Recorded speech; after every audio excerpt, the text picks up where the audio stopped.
ಭ್ರಷ್ಟಾಚಾರ ವ್ಯವಸ್ಥೆಗೆ ಬೇಸತ್ತು ಮಾಹಿತಿ ಹಕ್ಕು ನ್ಯಾಯ ಕೇಳೋದು, ಲೋಕಾಯುಕ್ತಕ್ಕೆ ದೂರು ನೀಡೋದು, ಪ್ರತಿಭಟನೆ ಮಾಡೋದು ನೋಡಿದ್ದೇವೆ, ಕೇಳಿದ್ದೇವೆ. ಆದರೆ ಇಲ್ಲೊಬ್ಬ ಯುವಕ ಭ್ರಷ್ಟಾಚಾರದಿಂದ ಬೇಸತ್ತು ಇಚ್ಛಾಮರಣಕ್ಕೆ ಕುಂದಗೋಳ ತಾಲೂಕು ಪಂಚಾಯಿತಿ ಕಾರ್ಯನಿರ್ವಾಹಕ ಅಧಿಕಾರಿಗಳಿಗೆ ಮನವಿ ಕೊಟ್ಟು ಸ್ವೀಕೃತಿ ಪಡೆದಿದ್ದಾನೆ.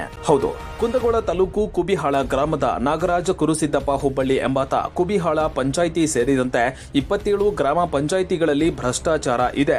ಇವರ ನಡುವೆ ನನಗೆ ಬದುಕೋದಿಕ್ಕೆ ಆಗ್ತಾ ಇಲ್ಲ ಅಂತ ನಾಳೆ ಜನವರಿ 9ರಂದು ಕುಬಿಹಾಳ ಪಂಚಾಯಿತಿ ಮುಂದೆ ಇಚ್ಛಾಮರಣಕ್ಕೆ ಮುಂದಾಗಿದ್ದಾನೆ.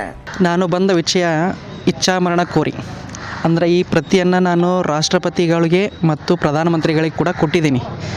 ಗ್ರಾಮದಲ್ಲಿ ಯಥೇಚ್ಛವಾಗಿ ನಡೆಯುವಂಥ ಭ್ರಷ್ಟಾಚಾರ, ನಂದು ಕುಂದಗೋಳ ತಾಲೂಕು ಕುಬಿಹಾಳ ಗ್ರಾಮ, ಬರೀ ನನ್ನ ಗ್ರಾಮದಲ್ಲಿ ಮಾತ್ರ ಅಲ್ಲ, ಕುಂದಗೋಳ ತಾಲೂಕಿನ ಎಷ್ಟು ಗ್ರಾಮ ಪಂಚಾಯಿತಿಗಳಿದೆ ಅಂದರೆ 27 ಗ್ರಾಮ ಪಂಚಾಯಿತಿಗಳು, ಹೌದಾ? ಸೊ ಅದರಲ್ಲಿ 20 ಗ್ರಾಮ ಪಂಚಾಯಿತಿಗಳು ಕಂಪ್ಲೀಟಾಗಿ ಭ್ರಷ್ಟಾಚಾರದಲ್ಲಿ ತೊಡಗಿದೆ. ಯಾವ ರೀತಿ?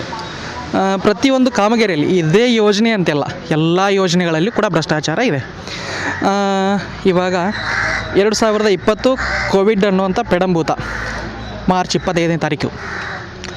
ಸೊ ಅಲ್ಲಿಂದ ಇಲ್ಲಿವರೆಗೂ ಅವ್ರು ಏನು ಮಾಡಿದ್ದಾರೆ ಅಂದರೆ ಮಾರ್ಚು 2025ನೇ ತಾರೀಕಿಗೆ ಫಸ್ಟ್ ಲಾಕ್ಡೌನ್ ಆಯಿತು.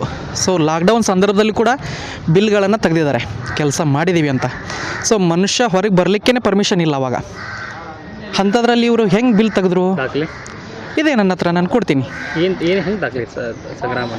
ಫೈನಾನ್ಸಿಯಲ್ ಸ್ಟೇಟ್ಮೆಂಟ್ ಅಂತ ಒಂದು ಸ್ಟೇಟ್ಮೆಂಟ್ ಇರುತ್ತೆ, ಹೌದಾ? ಸೊ ಆ ಸ್ಟೇಟ್ಮೆಂಟು ನನ್ನ ಹತ್ರ ಇದೆ. ಇಯರ್ಲಿ ಫೈನಾನ್ಸಿಯಲ್ ಸ್ಟೇಟ್ಮೆಂಟ್ ಅಂತ ಇರುತ್ತೆ. ಇದ್ರ ಬಗ್ಗೆ ನೀವು ದೂರು ಕೊಡ್ಬೋದಿತ್ತು. ಇವಾಗ ದೂರನ್ನು ಕೊಡ್ಬೋದಿತ್ತು. ಆ ದೂರಿಗೆ ಏನಾಗುತ್ತೆ ಅಂದರೆ ಇವತ್ತು ನಾಳೆ ನಾಡಿದ್ದು, ಯಾಕಂದರೆ ಅವ್ರ ಹತ್ರ ಅಧಿಕಾರ ಇದೆ, ಅಧಿಕಾರ ಇಟ್ಕೊಂಡು ಅವ್ರು ಅಡ್ಡಾಡ್ತಾರೆ. ಬಟ್ ನನ್ನ ಹತ್ರ ಯಾವುದೇ ರೀತಿ ಇಲ್ಲ. ಇನ್ನು ಇಚ್ಛಾ ಮರಣದ ವೇಳೆ ಜಿಲ್ಲಾ ಉಸ್ತುವಾರಿ ಸಚಿವರು, ಸಂಸದರು, ಶಾಸಕರು, ಅಧಿಕಾರಿಗಳು ಇರುವಂತೆ ಪತ್ರದಲ್ಲಿ ಉಲ್ಲೇಖಿಸಿದ್ದಾನೆ.